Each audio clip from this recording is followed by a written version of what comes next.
L'Empire longtemps fragmenté doit s'unir. Longtemps uni, il doit se diviser.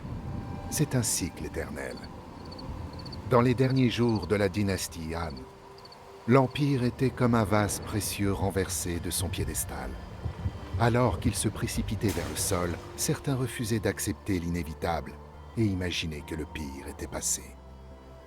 Les plus sagaces se positionnaient alors pour ramasser les morceaux. La Chine était en proie à des révoltes paysannes depuis des années. Alors que les roturiers dépérissaient dans la pauvreté, les serviteurs eunuques de l'empereur ne faisaient que s'enrichir eux-mêmes. À chaque acte de corruption et à chaque extorsion à peine voilée en impôts, de plus en plus de paysans en colère franchissaient la ligne de la rébellion verte. Comme des ruisseaux se jetant dans un fleuve puissant, des centaines de milliers de rebelles se pressèrent sous la bannière des turbans jaunes. Leur chef, Jiang Jue, était un cultiste capable d'invoquer des tempêtes et des guerriers de l'ombre pour exécuter ses ordres. Cependant, même parmi les gens du peuple, les turbans avaient de nombreux adversaires. Beaucoup considéraient leur révolte comme un affront au mandat céleste, ce qui ne fit qu'augmenter la souffrance du peuple. Liu Bei était l'un de ces hommes. Parent éloigné de l'empereur Han, Liu Bei était un fabricant de sandales dont le charisme compensait son manque de richesse. Pour certains, sa taille inhabituelle et ses longues oreilles étaient des signes qu'il était destiné à de grandes choses. Pourtant, lorsqu'un décret impérial visant à rallier des guerriers contre les turbans fut affiché dans son village, il se sentit désespéré. Car qu'est-ce qu'un humble fabricant de sandales pouvait faire pour sauver un empire? Son moral s'éleva lorsqu'il parla avec deux autres hommes déterminés à s'enrôler. Jiang Fei, un homme robuste au tempérament aussi inflammable qu'un champ de blé desséché, et Guan Yu, un majestueux guerrier barbu. Même s'ils ne s'étaient jamais rencontrés auparavant, Liu Bei eut l'impression d'avoir trouvé deux camarades perdus de vue. Ils firent des offrandes au ciel dans un jardin de péché, jurant de devenir frères et de lutter pour la restauration des Han. Nous ne demandons pas à être nés le même jour, mais nous demandons à mourir le même jour. Avec Liu Bei à leur tête, les trois frères jurés s'engagèrent à écraser les rebelles des turbans jaunes.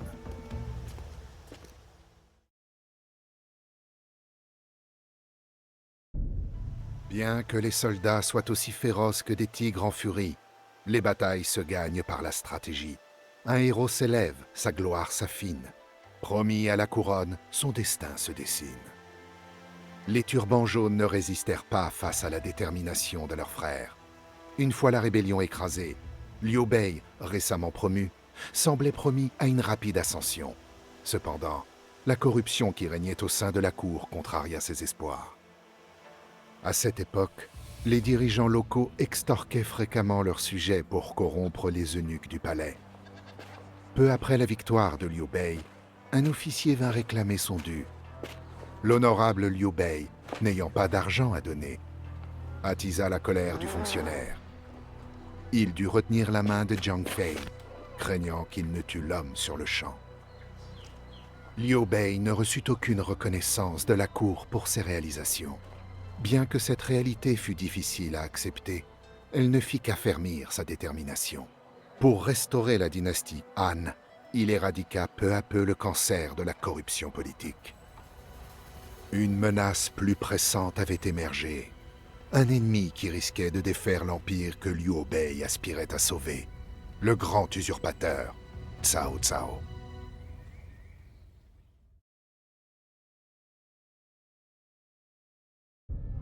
Un jour fatidique, le père du grand seigneur de guerre Cao Cao fut assassiné alors qu'il se rendait à une rencontre avec le maître de Liu Bei. Les meurtriers étaient d'anciens rebelles des turbans jaunes enrôlés par le gouverneur Tao Xian, et Cao Cao rejeta entièrement la faute sur lui. La vengeance de Cao Cao fut rapide et implacable.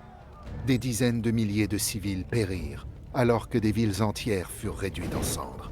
Seule l'extermination complète de la province de Tao Xian apaiserait la soif de vengeance de Cao Cao. Ou du moins, c'est ce qu'il prétendait.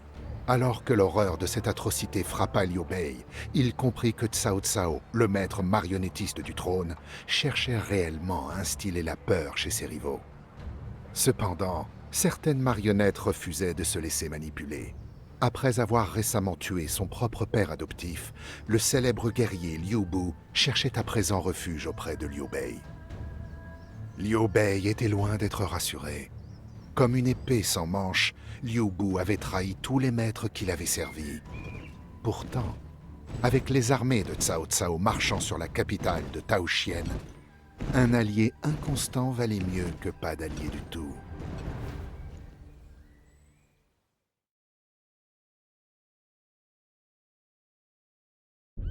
Alors qu'ils assiégeaient la forteresse de Liu Bu, Liu Bei et ses frères se retrouvèrent face à face avec le guerrier légendaire dans la cour.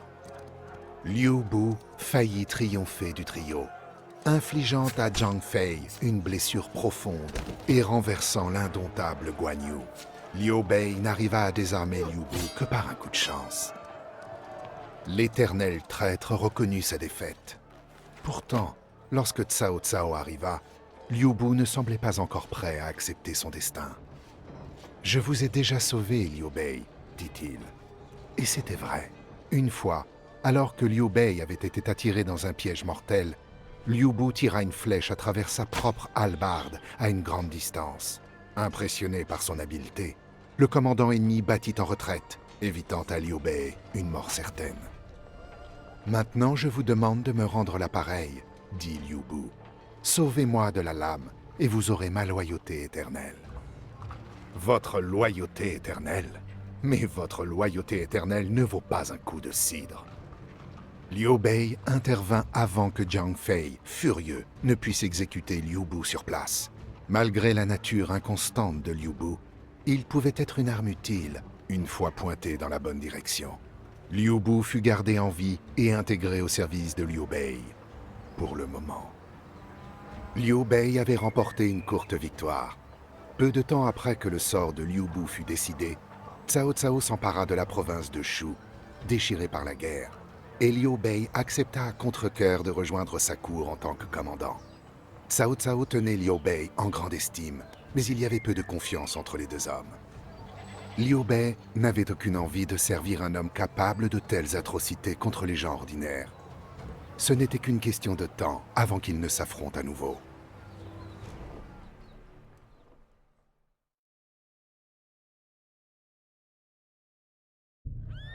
Alors qu'ils assiégeaient la forteresse de Liu Bu, Liu Bei et ses frères se retrouvèrent face à face avec le guerrier légendaire dans la cour.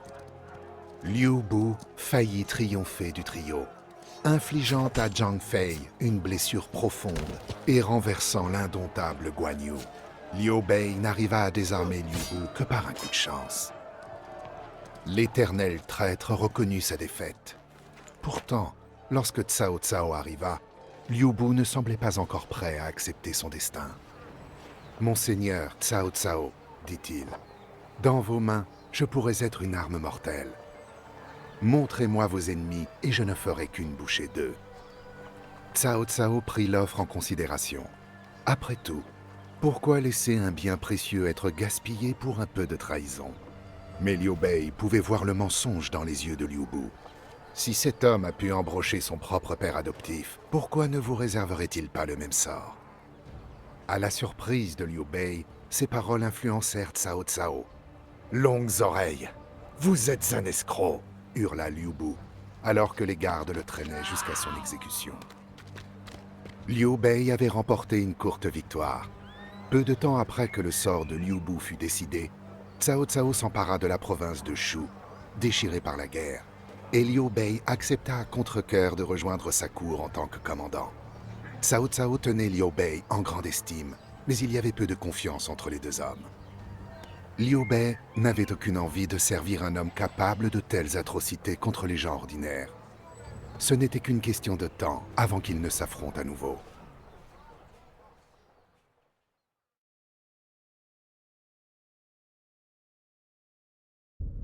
Le mandat de Liu Bei sous Cao Cao fut bref. Après que l'empereur impuissant eut ordonné une tentative d'assassinat sur Cao Cao, Liu Bei craignait d'être considéré comme complice. Lui et ses frères s'échappèrent et commencèrent à comploter contre son ancien maître. Cao Cao répondit par une campagne éclair, forçant Liu Bei à se réfugier chez son rival du Nord, Yuan Shao. Dans le feu de l'action, l'ennemi captura Guan Yu. Le sort de son frère étant incertain, Liu Bei galopa vers le nord, les larmes aux yeux. Yuan Shao se révéla être un hôte bienveillant. Mais après que Cao Cao eut écrasé ses armées à la bataille de Guandu, Liu Bei se retrouva une fois de plus sans refuge. Avec les cavaliers de Cao Cao à ses trousses, Liu Bei se dépêcha à nouveau de faire route vers le sud pour se réfugier auprès du seigneur de guerre, Liu Biao.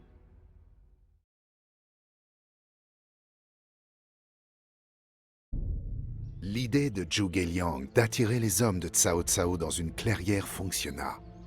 Lorsque les environs secs furent embrasés, des milliers d'hommes périrent dans les flammes. Pourtant, lorsque la nouvelle de la mort de Liu Biao aux mains du clan Sun lui parvint, Zhuge Liang resta sans voix. Las de la guerre, le fils et héritier de Liu Biao se rendit à Cao Cao, coupant l'herbe sous le pied de Liu Bei.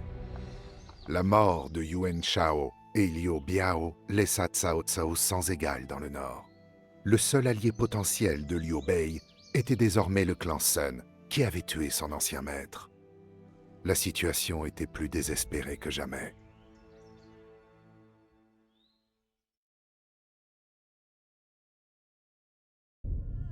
En dehors de Liu Bei, le seul homme en Chine désireux et capable de tenir tête à Cao Cao était Sun Quan, issu du puissant clan Sun. Sur les conseils de Zhuge Liang, Liu Bei proposa une alliance aux seigneurs de guerre du Sud et mena ce qui restait de son armée vers le territoire Sun. Cao Cao se lança lui-même dans la poursuite. Chaque jour qui passait, le vieux commandant de cavalerie se rapprochait. Liu Bei avait déjà affronté des défis insurmontables, mais cette fois-ci, la situation était différente. Si Cao Cao le rattrapait ou si Sun Quan refusait l'alliance, tout serait perdu. L'obscurité s'insinuait de tous côtés, mais une étincelle de lumière persistait. Alors que Liu Bei se précipitait vers le sud, il reçut la nouvelle que Guan Yu était vivant. Après avoir brièvement servi Cao Cao suite à sa capture, Guan Yu avait rompu avec lui et était maintenant en route pour apporter des renforts à son frère juré, Liu Bei. Peut-être y avait-il encore de l'espoir.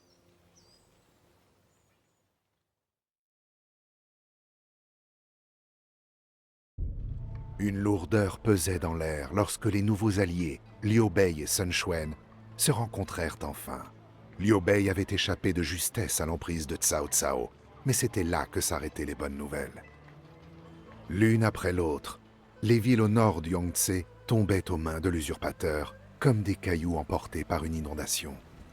Avec 200 000 hommes derrière lui, Cao Cao se préparait désormais à traverser le fleuve pour porter le coup fatal. Liu Bei était arrivé au bout du chemin. Si Cao Cao ne s'arrêtait pas là, cela signifierait la fin de la dynastie qu'il avait juré de protéger. Ce n'est qu'avec son nouvel allié à ses côtés qu'il pourrait espérer avoir une chance. Pourvu que leur alliance soit sincère.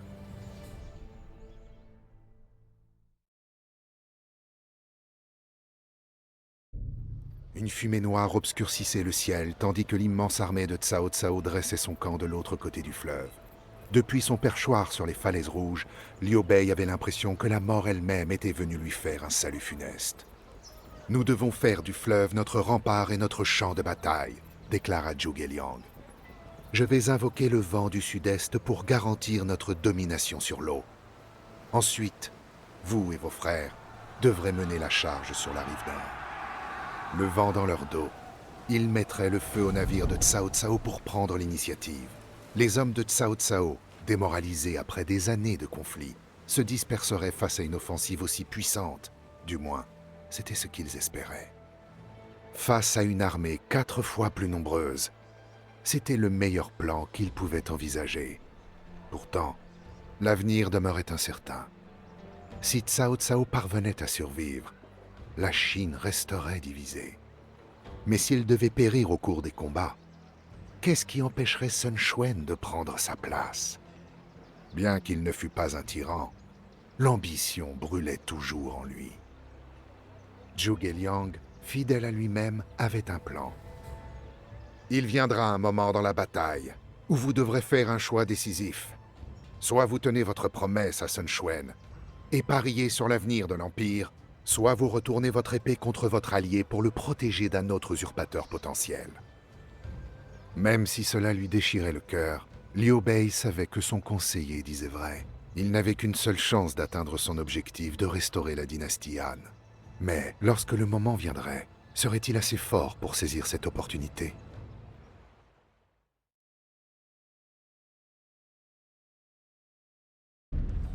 La bataille de la Falaise Rouge restera gravée dans l'histoire comme l'un des plus grands renversements de la Chine.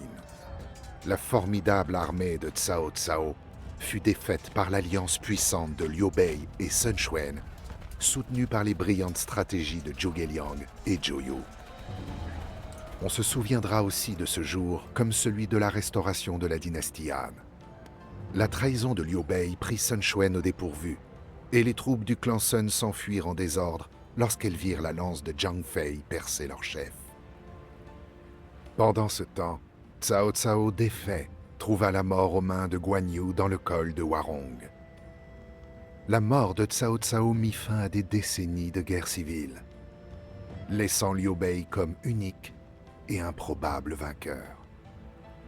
Alors que Liu Bei avançait vers la capitale, une foule de gens afflua pour participer à sa marche triomphale. Il atteignit les portes de Luoyang à la tête de 100 000 roturiers et fut accueilli à bras ouverts par l'empereur. La restauration de la dynastie Han nécessita des années d'efforts. Il fallut remettre de l'ordre parmi des milliers de fonctionnaires corrompus et de seigneurs de guerre révoltés, mais des progrès étaient enfin en cours. Liu Bei avait accompli l'impossible. La dynastie Han régna encore de nombreuses années, mais c'était le résultat de sa trahison envers un homme qui lui faisait confiance. Le sort de la Chine avait-il été scellé par un acte sanglant contre un ami, ou aurait-il pu se dérouler autrement? Cette question hanta Liu Bei jusqu'à la fin de ses jours.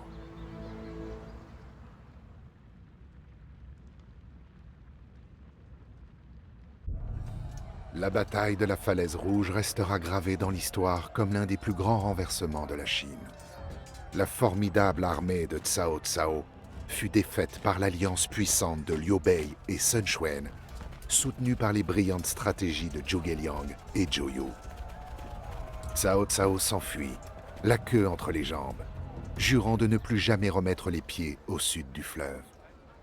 Liu Bei, fidèle à son alliance avec Sun Quan, célébra sa victoire avec ses frères jusque tard dans la nuit. Alors que les flots de la guerre civile se retiraient enfin, un nouveau paysage politique émergeait, la Chine étant divisée en 3 royaumes. Celui de Cao Cao au nord, le clan Sun au sud, et Liu Bei, ayant suivi le sage conseil de Zhuge Liang pour établir son propre domaine, se proclamait empereur du royaume de Shu, à l'ouest. Pourtant, alors que l'ancien fabricant de sandales était assis sur le trône de son propre royaume, le doute rongeait Liu Bei. Il aurait pu trahir Sun Quan et tenter de restaurer pleinement la dynastie Han. Mais au lieu de se retourner contre son allié, il s'était contenté d'une renaissance partielle. Était-ce une erreur? Après tout, établir son propre royaume n'était qu'un premier pas vers la réunification de l'Empire. Mais s'il avait agi différemment, peut-être que cette voie n'aurait jamais été nécessaire. Peut-être. Ou peut-être s'agissait-il d'un rêve impossible. Un jour, la Chine serait de nouveau unie. Et Liu Bei avait déjà accompli plus que quiconque pour garantir cet avenir. L'Empire, longtemps fragmenté, doit s'unir. Longtemps uni, il doit se diviser. C'est un cycle éternel.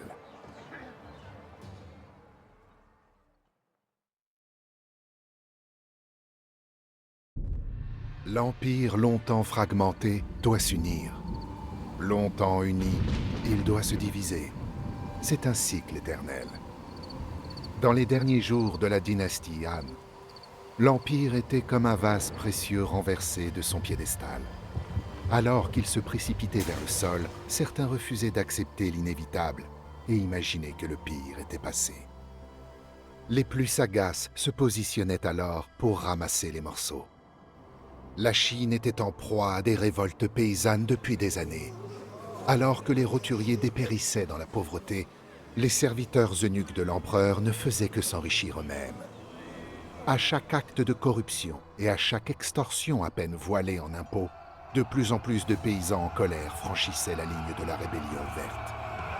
Comme des ruisseaux se jetant dans un fleuve puissant, des centaines de milliers de rebelles se pressèrent sous la bannière des turbans jaunes. Leur chef, Jiang Jue, était un cultiste capable d'invoquer des tempêtes et des guerriers de l'ombre pour exécuter ses ordres. À travers tout l'Empire, des seigneurs de guerre ambitieux profitaient de la faiblesse de la cour impériale pour se renforcer. Aucun n'aura été aussi déterminé dans cette quête que Cao Cao. Fils d'un commandant ayant acquis son ascension par des moyens douteux, Cao Cao connaissait bien la corruption qui gangrenait la cour. Il se moquait ouvertement de ceux qui dénonçaient l'état de l'Empire, tout en restant inactif face à la situation. La vertu sans action est un luxe des temps paisibles, affirma-t-il. En période de trouble, ce sont la compétence et l'action décisive qui mènent à la victoire. Dans le cœur de Cao Cao brûlaient les flammes jumelles de la confiance et de l'ambition. Une fois déchaînées, celle-ci consumerait l'empire même qu'il prétendait sauver. Pourtant, à ce moment-là, il n'était qu'un parmi les centaines de seigneurs de guerre ambitieux qui cherchaient à se faire un nom. Servant en tant que commandant de cavalerie sous le général Wang Fusong, Cao Cao fut envoyé pour réprimer les rebelles des turbans jaunes près de la ville de Jingchuan. C'est ainsi que débuta l'ascension du grand usurpateur.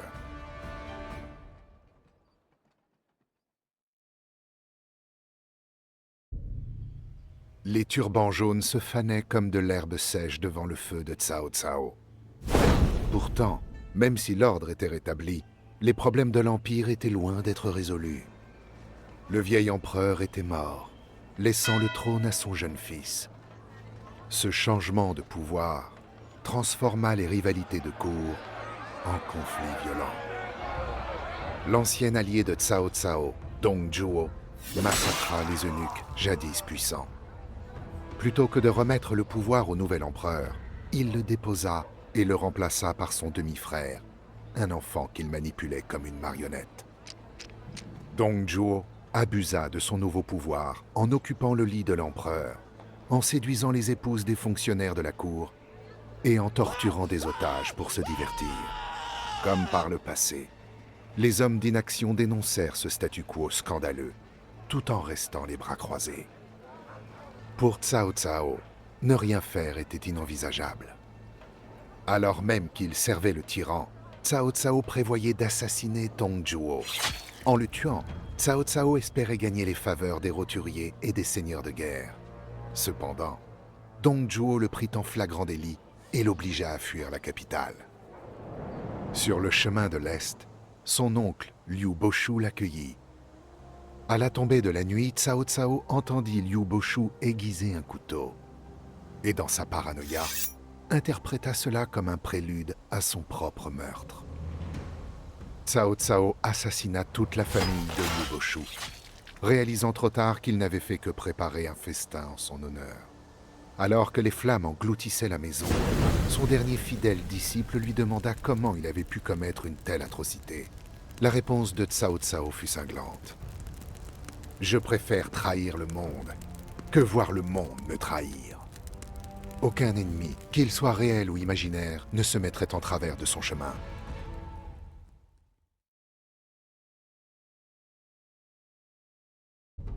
Alors que le règne de terreur de Dong Zhuo s'abattit sur l'Empire, le puissant seigneur de guerre du Nord, Yuan Shao, s'efforça de former une alliance contre lui. Désireux de frapper au cœur du tyran, Cao Cao fut parmi les premiers à rallier cette cause. Les alliances de tant d'hommes ambitieux sont susceptibles de s'effondrer avant même d'avoir connu la bataille. Mais celle-ci atteignit néanmoins son but. Pour échapper à l'encerclement, Dong Zhuo incendia la capitale et fit marcher de force son peuple ainsi que son empereur jusqu'à la ville de Chang'an. Déjà affaibli par le seigneur de guerre du Sud, Sun Jian, Dong Zhuo commença à se quereller avec son fils adoptif, le légendaire guerrier Liu Bu, car tous deux étaient tombés amoureux d'une jeune femme nommée Diao Shan. Alors que Cao Cao se hâtait pour sauver l'empereur, un plan tordu émergea dans son esprit. Après la mort de Dong Zhuo, quelqu'un d'autre devrait régner à la place de l'empereur enfant. Quelqu'un qui possédait la détermination de Dong Zhuo, mais pas son esprit retors. Et certainement pas quelqu'un avec les faiblesses des alliés querelleurs de Cao Cao. Cao Cao ne connaissait qu'un seul homme à qui il pouvait confier un tel pouvoir.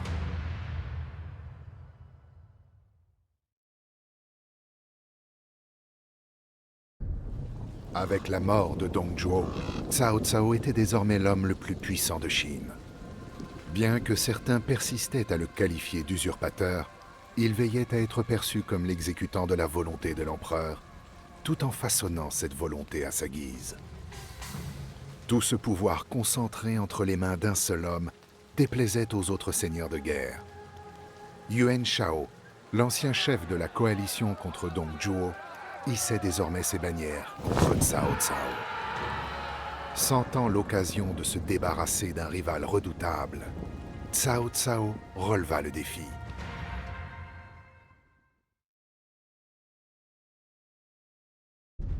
Cao Cao et Yuan Shao étaient devenus des amis proches, bien que leur amitié fût inégale, car Yuan Shao rappelait souvent à Cao Cao son statut inférieur. Cependant, Cao Cao avait appris à bien connaître l'homme. Il connaissait les tactiques de Yuan Shao, ses forces et surtout ses faiblesses. Yuan Shao était un adversaire féroce, mais il faisait preuve d'indécision et négligeait souvent l'importance de la logistique.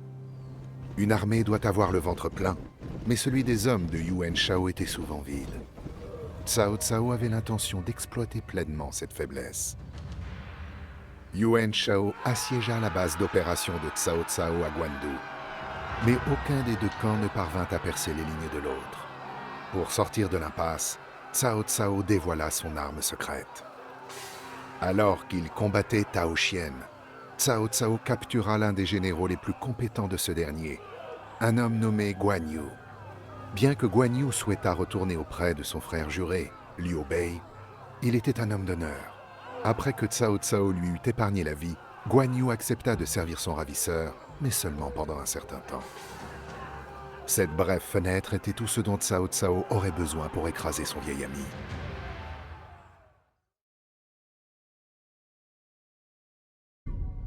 Dans son orgueil, Yuan Shao avait oublié que les nombres ne signifient rien pour ceux qui ne savent pas comment les utiliser. Cette erreur fit de la bataille de Guandu la plus grande victoire de Cao Cao, car son armée parvint à vaincre une force 2 fois plus nombreuse. Une fois Yuan Shao écrasé, il ne restait plus aucun homme capable de défier Cao Cao. Pourtant, s'il exerçait le pouvoir derrière le trône, son emprise sur la Chine était loin d'être absolue. Le clan Sun s'étendait vers le sud, tandis que les fils de Yuan Shao maintenaient leur emprise sur le nord. Alors que le clan Sun représentait la plus grande menace, Cao Cao savait que les frères Yuan n'hésiteraient pas à lui planter leur poignard dans le dos s'il fermait les yeux sur eux. Avant de pouvoir se diriger vers le sud, Cao Cao devait d'abord sécuriser le nord.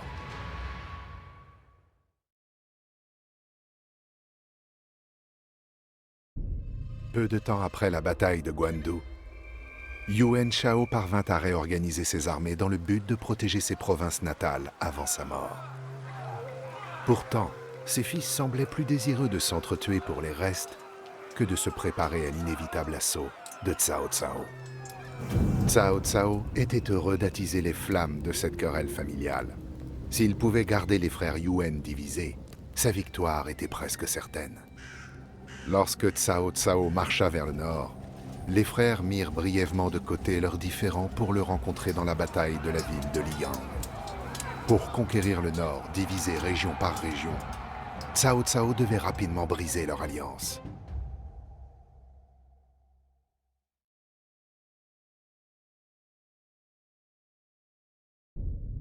La famille Yuan, autrefois l'un des clans les plus puissants de Chine, n'est aujourd'hui guère plus qu'un souvenir de cendres et de poussière. La seule opposition restante de Cao Cao était une alliance improbable entre le seigneur de guerre du Sud, Sun Quan, et le héros populaire Liu Bei, un homme déterminé à restaurer la dynastie Han. Pour les vaincre, Cao Cao eut besoin d'une armée plus grande que jamais. Alors que les conscrits affluaient de toutes les provinces, il disposa de près de 200 000 hommes sous ses ordres. Accompagné de ses nouveaux alliés nomades, Cao Cao marcha vers le sud pour livrer la plus grande bataille de cette guerre civile.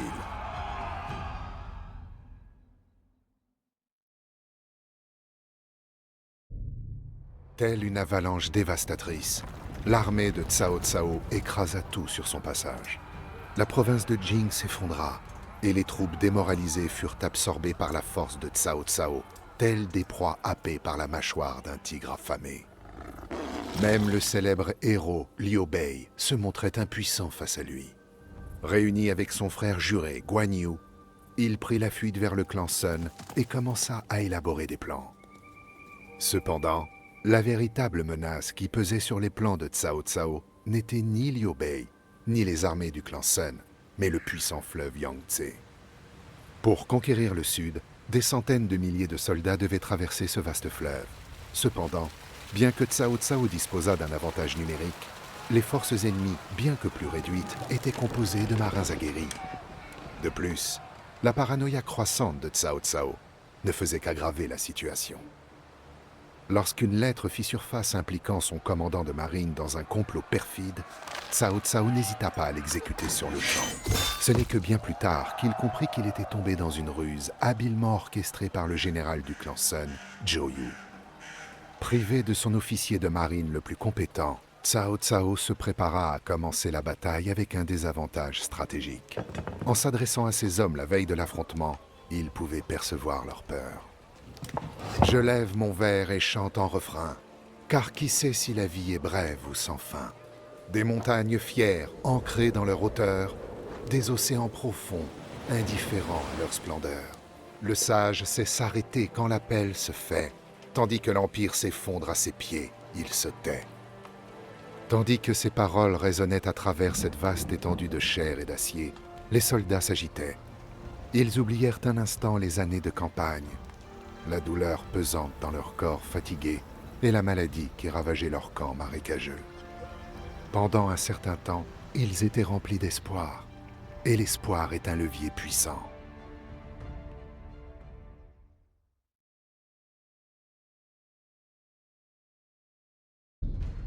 La bataille de la Falaise Rouge ne fut pas la victoire facile qu'espérait Cao Cao, mais c'était néanmoins une victoire.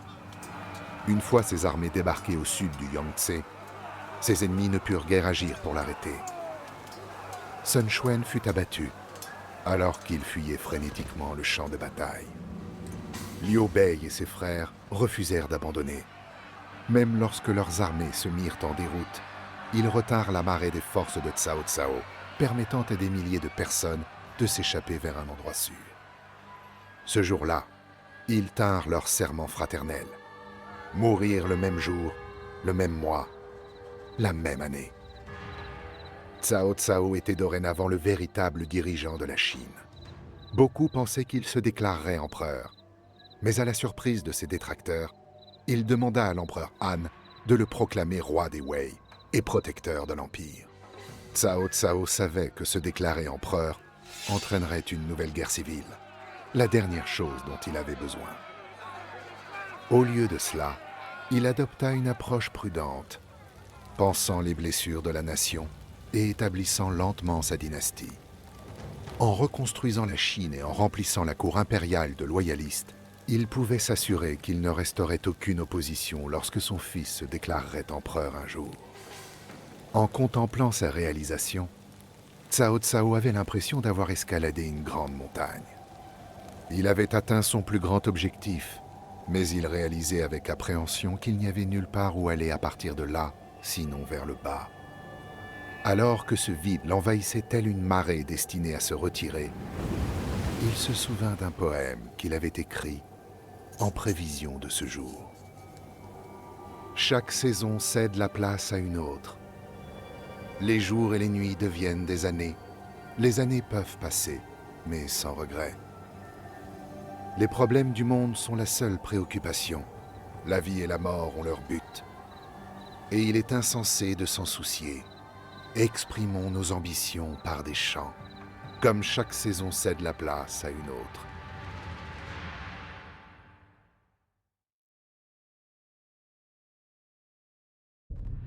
L'Empire longtemps fragmenté doit s'unir. Longtemps uni, il doit se diviser. C'est un cycle éternel. Dans les derniers jours de la dynastie Han, l'Empire était comme un vase précieux renversé de son piédestal. Alors qu'il se précipitait vers le sol, certains refusaient d'accepter l'inévitable et imaginaient que le pire était passé. Les plus sagaces se positionnaient alors pour ramasser les morceaux. La Chine était en proie à des révoltes paysannes depuis des années. Alors que les roturiers dépérissaient dans la pauvreté, les serviteurs eunuques de l'empereur ne faisaient que s'enrichir eux-mêmes. À chaque acte de corruption et à chaque extorsion à peine voilée en impôts, de plus en plus de paysans en colère franchissaient la ligne de la rébellion verte. Comme des ruisseaux se jetant dans un fleuve puissant, des centaines de milliers de rebelles se pressèrent sous la bannière des turbans jaunes.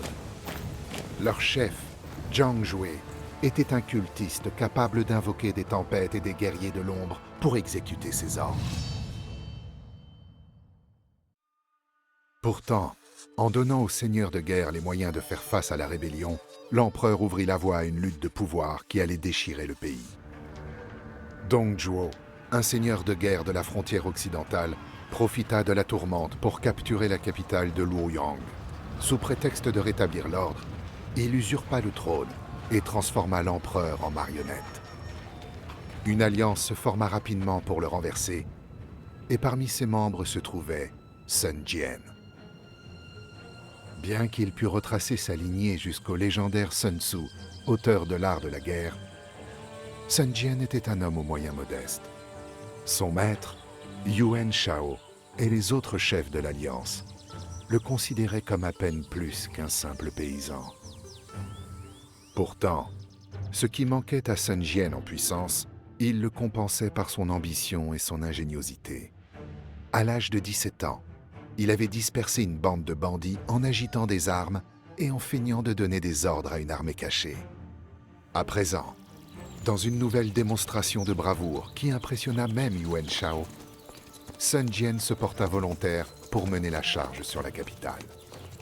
Accompagné de ses jeunes fils, Sun Ce et Sun Quan, il entreprit de se faire un nom.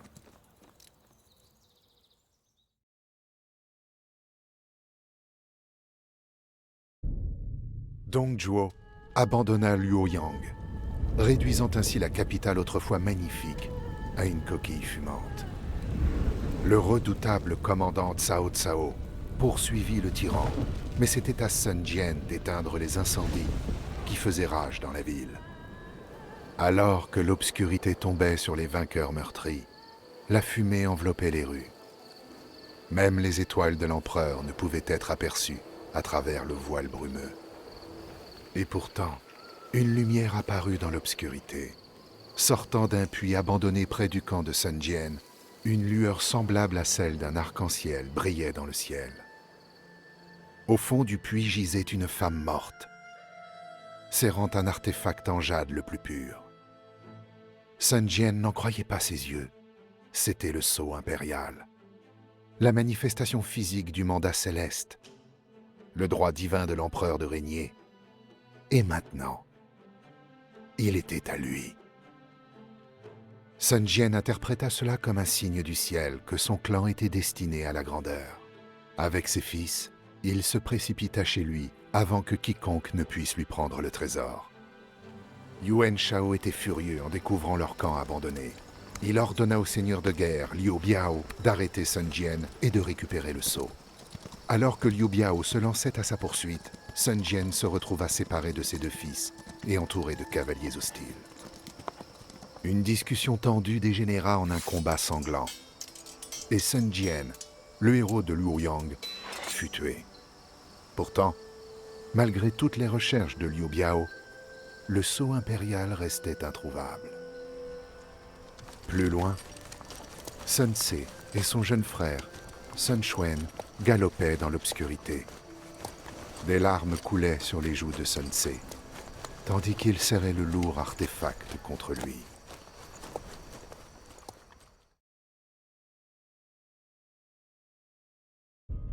En tuant Sun Jian, Liu Biao avait semé les graines de sa propre perte.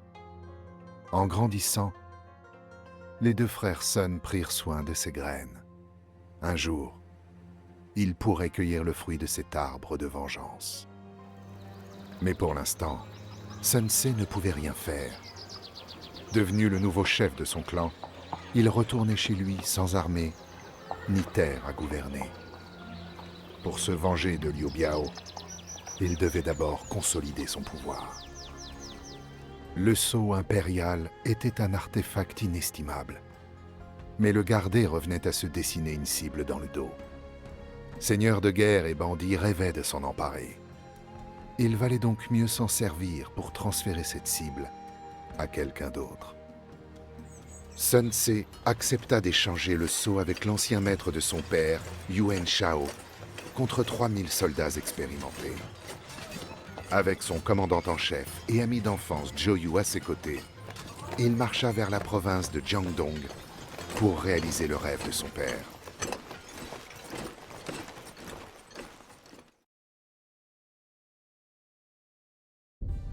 Les guerriers de Yuan Shao étaient initialement sceptiques à l'égard de leur nouveau maître.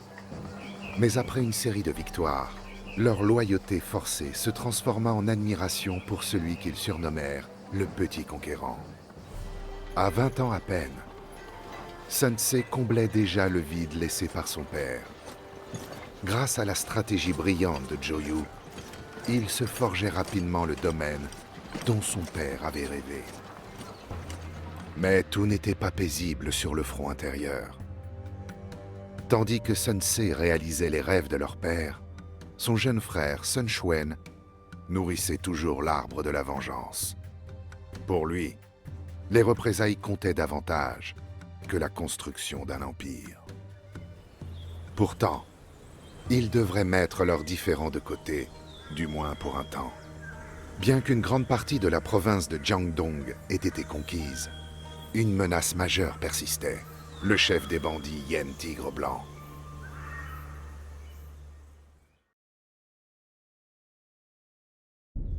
Le bandit Yen Tigre Blanc n'était pas un simple renégat. Régnant sur de vastes étendues de terre dans le sud-est, il avait commencé à se proclamer roi. Sa parodie de cour attira de nombreux seigneurs de guerre que le clan Sun avait dépouillés de leurs biens. Voyant les forces de Sun Ce s'étendre après leur victoire rapide, le tigre bondit. Avec des dizaines de milliers d'hommes, le roi des bandits marcha sur Sun Ce et Zhou Yu, forçant le petit conquérant à se retrancher et à fortifier sa position. Le doute assombrissait l'esprit de Sun Ce. À chaque regard et chaque parole, son frère lui rappelait leur vengeance inassouvie. Sun Quan avait-il raison? Perdait-il de vue le véritable objectif? Après tout, c'était Liu Biao et non ce bandit qui avait assassiné leur père. Chaque décision semblait l'éloigner de la promesse qu'ils avaient faite après avoir échappé à la mort aux mains de Liu Biao. Mais que pouvait-il faire? Son frère pouvait se permettre d'être impatient. Mais Sun Ce tenait l'avenir de tout le clan entre ses mains. Il n'avait pas ce luxe. Du moins, pas avant la mort du Tigre Blanc.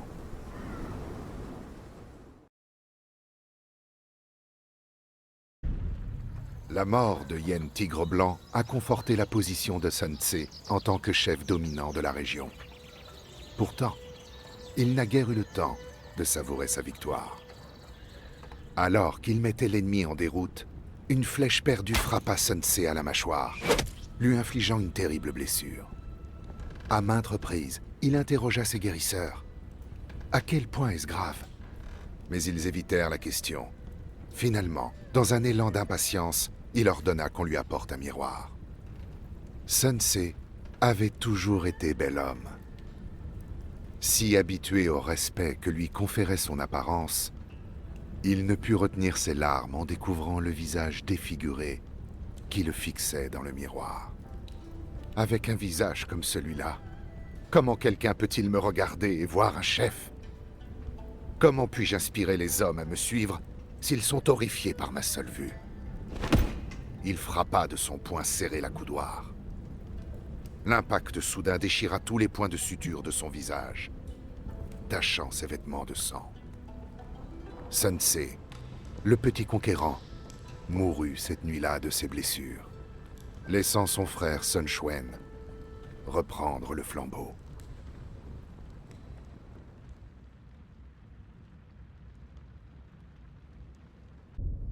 Le décès d'un membre de la famille engendre un deuil unique. Comme une grande fissure, il s'ouvre au fond de votre âme, engloutissant tout ce qui se trouve à la surface dans sa gueule noire. Sun Quan connaissait trop bien cette douleur. Le petit conquérant, Sun Ce, était mort. Une partie de Sun Quan était morte avec lui, celle qui avait chuchoté avec son frère dans leur jeunesse, rêvant d'aventure, de jours passés à chasser avec leur père, et de voyages dans des contrées lointaines. Jamais plus ils ne parleraient, ne se querelleraient, ni ne riraient d'une plaisanterie stupide que seul pouvait comprendre. Il était désormais seul, terriblement seul. Pourtant, il savait exactement ce qu'il devait faire. Même si Sun Quan s'était souvent montré impatient envers son frère, il ne pouvait nier que les choix de Sun Ce avaient fait passer le clan de l'ombre à la lumière. Il était désormais temps de mettre la machine de guerre en marche. L'arbre de vengeance qu'ils avaient planté à la mort de leur père avait désormais porté des fruits, mûrs pour la cueillette. Rassemblant toutes les forces des armées Sun, Sun Quan et Zhou Yu marchèrent vers les terres de Liu Biao. Enfin, Liu Biao allait expier ses péchés.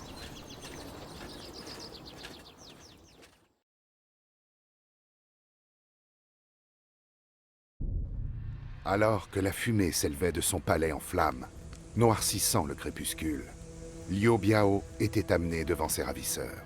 Le souverain flétri n'avait jamais été un guerrier. Pourtant, il imposait le respect à ses gardes, tel un ours en chaîne. Sun Quan pouvait à peine contenir sa rage, mais le vieux géant lui adressa un sourire fatigué. « Vous avez obtenu votre vengeance, jeune homme. Avant que je ne quitte cette terre, je vous supplie de m'écouter rien qu'une fois.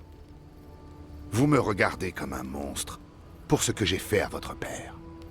Mais une monstruosité bien plus effroyable se tapit derrière moi. C'est du tyran Cao Cao que je parle. Bien qu'il refuse de le dire ouvertement, il est clair qu'il veut transformer toute la Chine en son domaine personnel. Je ne connais que deux hommes capables de lui résister. Mon subordonné, Liu Bei, qui repousse les armées du tyran au nord à l'heure où nous parlons. Et vous, cherchez Liu Bei. Mettez fin au règne du tyran Cao Cao. Pas pour moi, mais pour votre père, pour la Chine. Le sang de Sun Quan bouillait dans ses veines. Juste avant de laisser son épée chanter, il se fendit envers Liu Biao d'un hochement de tête presque imperceptible. Ensuite, il envoya la tête décapitée de Liu Biao dans un temple dédié à son père. Sun Quan avait pris sa revanche. Maintenant, il devait terminer ce que son père et son frère avaient commencé.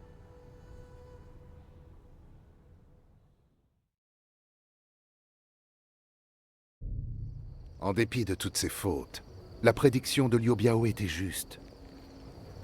Les armées de Cao Cao déferlèrent par le nord comme une invasion de sauterelles. Lorsque Liu Bei vint lui demander de former une alliance contre leur ennemi commun, Sun Quan accepta rapidement.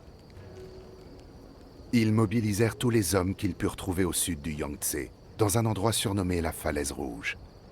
Alors que l'immense armée de Cao Cao avait monté son camp de l'autre côté du fleuve, Sun Quan et Liu Bei écoutaient les plans de bataille de Zhou Yu. Cependant, quelque chose au sujet de son nouvel allié mettait Sun Quan mal à l'aise. Non seulement Liu Bei avait volontairement servi l'homme qui avait assassiné son père, mais il s'était également consacré à la restauration de la dynastie Han. S'il sortait vainqueur, quel rôle resterait-il à jouer pour le clan Sun? Quelle part de leur nouveau pouvoir devrait-il céder à Liu Bei pour qu'il réalise ses rêves? Il n'y avait qu'une seule façon de procéder. Lorsque Cao Cao serait affaibli et que Liu Bei aurait cessé d'être utile, Sun Quan devrait alors poignarder son nouvel allié dans le dos. Mais pour le moment, il avait besoin de Liu Bei à ses côtés.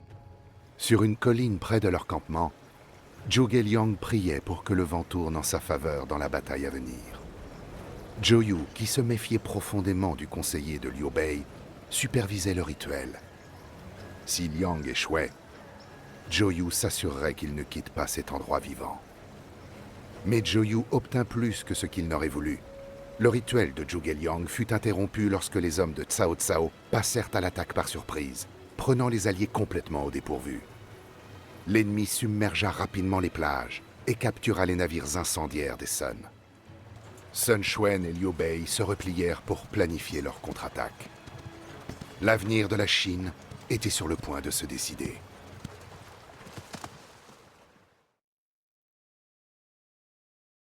« 13 ans auparavant, le clan Sun ne possédait ni terre ni armée.